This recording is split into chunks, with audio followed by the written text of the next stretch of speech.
Hello everyone. In the last video we explained about the mapping of addresses, how to do it easily, namely just copy paste and look at the addresses around. And the thing is, Openstreetmap is about physical reality on the ground. But that's not always as clear as it may seem. And the reason is that here in the Philippines quite often people put their own addresses on doors or fences or gates, and they not always follow the official addressing as done by the barangay or the purok or the city, but they have their own addresses. And here I want to show you an example. In the past I always did physical reality as I saw it. So in this case I selected here a building. When I passed there, I saw it has the number 16, and the people wrote under it Nagilian Road. That's an alternative name for Elpidio Carino Highway. That's the official name on the road signs, Elpidio Carino Highway. And Carino Highway is the short name, Nagilian Road is what it used to be.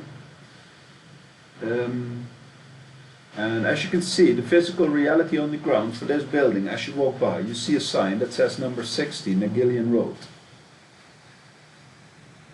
But one can argue the road it's actually situated at is Queen of Peace Road.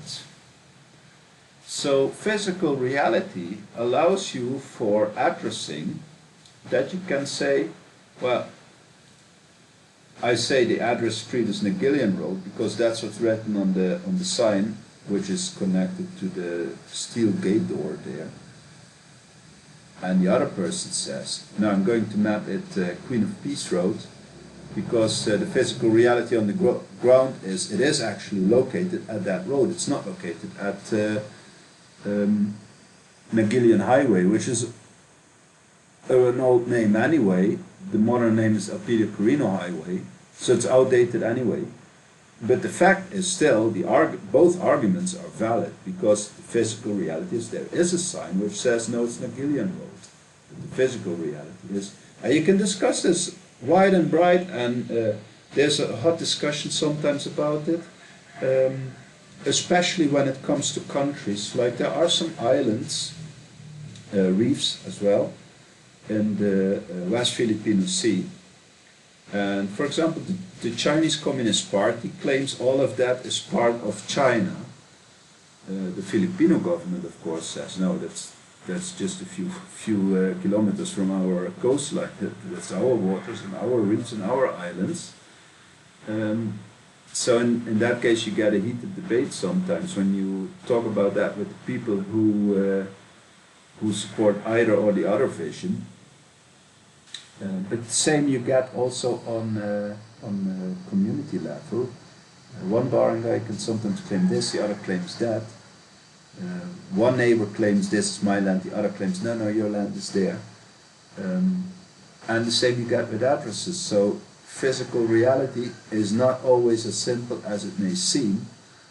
In the past, I did it like this. Right, what's written here, Nagilian Road, because that's what's on the sign, that's the most accurate information what I can get. And saying, well, that house belongs to the road, that would then be my interpretation. Today I actually map like that, because today I say, well, my interpretation is also that the person living there, if they make an order on Shopee, if they order from Grab, and then the Grab rider or the courier sees on the map the address Nagilian Road, then he might actually go to what he knows is Nagilian Road.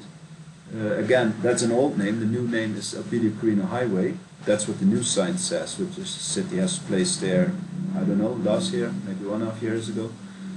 So the rider or courier goes to the wrong road. So today I would say, well, you can dispute that, but the fact is I also want people to actually find what they're looking for. So today I would change this and actually write here the name Queen of Peace Road, because the map says that's the name, Queen of Peace Road. I actually know from the science, that's also what the science says, this house is only accessible from that road, so today I would map it like that. And yeah, then you can look at other buildings here, how they are mapped. For example, this building here, that already says Queen of Peace Road. So what you can now do to handle these conflicts, you can actually say here, there's a tag. Yeah, let me show you that. Here we have this one. Then we go to OSM Wiki, and then we say address tag.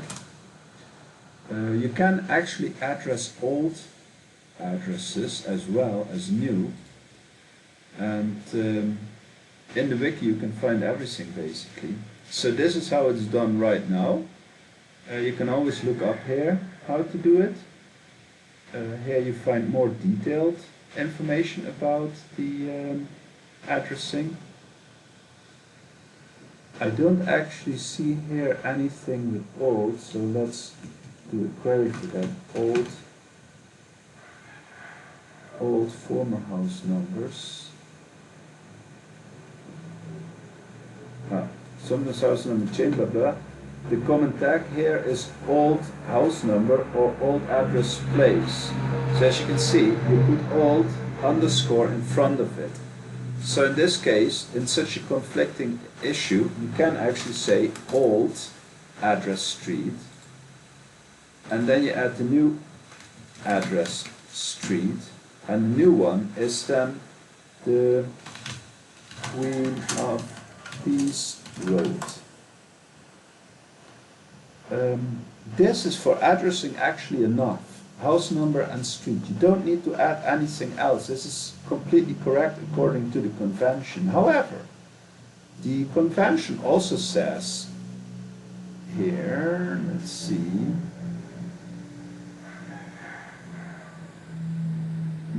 as a minimum, please add house number and street. So that's totally legit. But if you know them and if they exist, please add city, postcode, country, so we can do that. And if they are part of the postal address, also add province, state, floor. So for larger buildings, obviously, like bank, like the Bank of the Philippine Islands, I mapped. I didn't make a video of that. But anyway, that's on ground level, so that's floor 0 in a building which has a hotel hosted basically. So you can add all that information, and then you have here these subkeys. So all of these keys you can add, all of these keys here. Adding more information, as long as it's legit, it's not wrong. Adding less information is also not wrong. Another mapper can catch on and fill it out for you. But in this case, we can just copy from this one here what we did before. So it's like Baguio, Philippines, Benquet, the postcode, the quarter MMR Queen of Peace we can use, and yeah, this address here. We just copy it there, and then it's done. And while we're at it, we can do the same here, complete them. But you don't have to. It's not necessary. This is another one I want to point out about addresses. Sometimes you don't know the street, or the street you know has no name. That happens, right?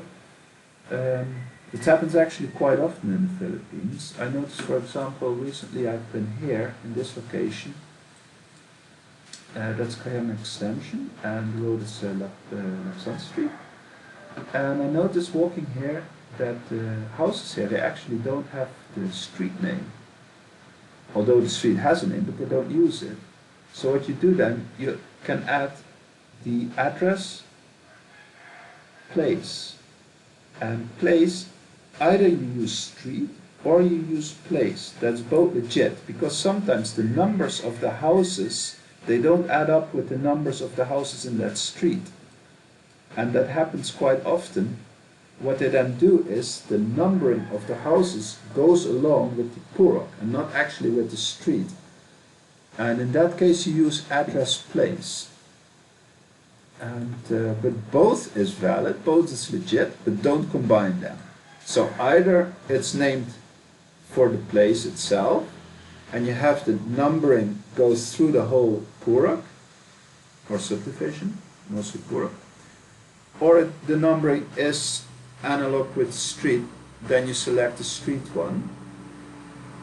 And that's about it. We can add here for the fun of it. This is 151 Purok 3. Purok 3 is in this area. This is Purok 2. So Purok 3 is very small. And this here has the name Queen of Peace Road as well. Actually it is not. I'm pretty sure it's not. This is Queen of Peace Road. So what we're going to do here, I'm actually sure it's a no name. Yes. And well, I also have to add here the connection. You see my trace, I walked here, so the connection. But this is about the mapping. So what we do in this case here is we actually don't add the street. We do address, house number, which is then 151, right? And that's from this node. And then we say here done. We can close that node already. And then Purok 3, we do it like this. We say address, place, and here we can write Purok 3. So now we don't add a street, we add a place, Purok 3 instead of the street. Here we updated it. Yeah, that's basically about it. So we have 1, 2, 3, 4, 5, 6, 7. Here we have 1, 2, 3, 4, 5, 6, 7. Yeah, so it's equal. And then we do the upload. Oh, we can also say building. This is all residential. I know that, I've been there. And then we do the upload. As you can see, there's no conflicting results. Now let's do, for the joke of it, this. I'm going to show you about conflicts. We add the streets. So now we do here the Queen of Peace Road. And let's upload now. See, now you get the warning, suspicious tag combination. So don't do street and place together. Either this or that. So we remove this again. And